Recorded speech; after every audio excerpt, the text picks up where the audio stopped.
Chapter 6: A New Taste of Home. The next morning, the dream's warmth was still with her, but it immediately clashed with the everyday realities of home. Mina's mom came into her room carrying a freshly laundered school uniform. "Science is so important, Mina," she said gently, sitting on the edge of Mina's bed and smoothing the wrinkled collar of the uniform. "You can learn so many amazing things about the world through science. It's practical, dear. It builds a foundation."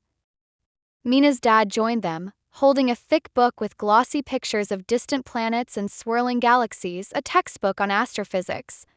"Look at this, Mina," he encouraged, flipping to a page dominated by a massive, colorful explosion. "Imagine discovering a new star. That is a real adventure. Maybe it will even be a supernova. Do you know what that is? It's when a star explodes and you can see it for months. That's power, Mina. That's what matters." They clearly wanted Mina to develop a passion for science, hoping it would lead her to a bright and stable future, a career path they could understand and endorse. They spoke of secure jobs, of the tangible impact of engineering, of the certainty of mathematics. Mina nodded, trying her best to look interested and happy, forcing her expression into one of attentive agreement. "That sounds incredibly table, Dad," she managed, trying to use their language. But deep down, she felt a different pull.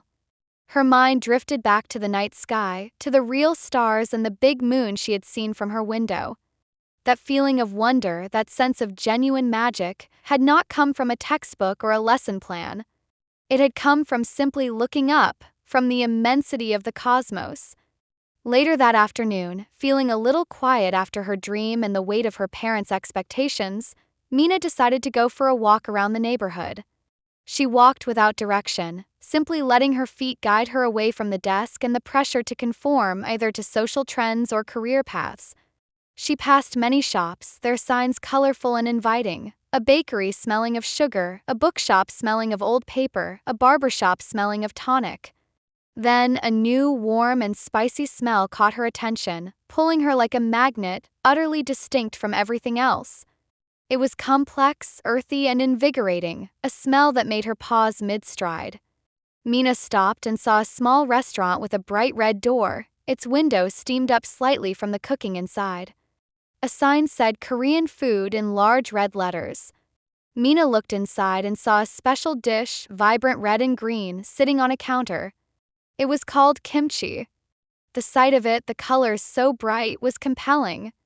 Mina felt a sudden surge of curiosity, a desire to taste this unfamiliar familiarity. "This is a new small wonder that is fascinating," she thought, remembering the thrill of discovery she sought in her magic. She felt a little shy but brave, knowing she had no money but compelled by the scent and the sign. She approached the counter where a kind-looking older shop owner stood, her hands busy wiping a stainless steel counter. "Excuse me," Mina asked, her voice a little soft, rehearsing the words she'd practiced in her head. "Do you mind if I have a bite? I am sorry, I do not have any money." The owner, a woman with warm, crinkled eyes that reminded Mina faintly of her grandmother, smiled warmly.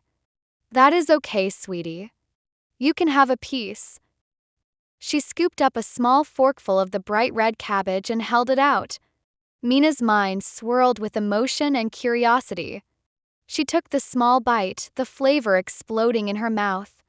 Taste was unlike anything she had ever had, spicy, a little sour, and strangely delicious. Felt foreign, yet strangely familiar, like a whisper from a distant memory, a deep ancestral echo. She thanked the owner sincerely, the spice still tingling on her tongue. "Thank you so much.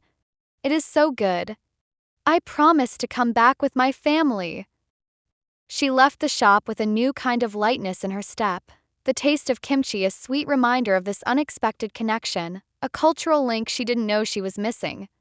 Was this my first time here? Had she maybe been here when she was younger? All these thoughts flickered through her head like a failing light bulb. Although it was just a small bite, her curiosity was racing 100 miles per hour, and she loved that sense of curiosity and wonder. She loved her mom's cooking as she put so much time and effort into creating delicious meals for the family. But this was something out of the ordinary and she wanted more of it. The physical experience of the flavor had opened a door her adoptive life had kept closed.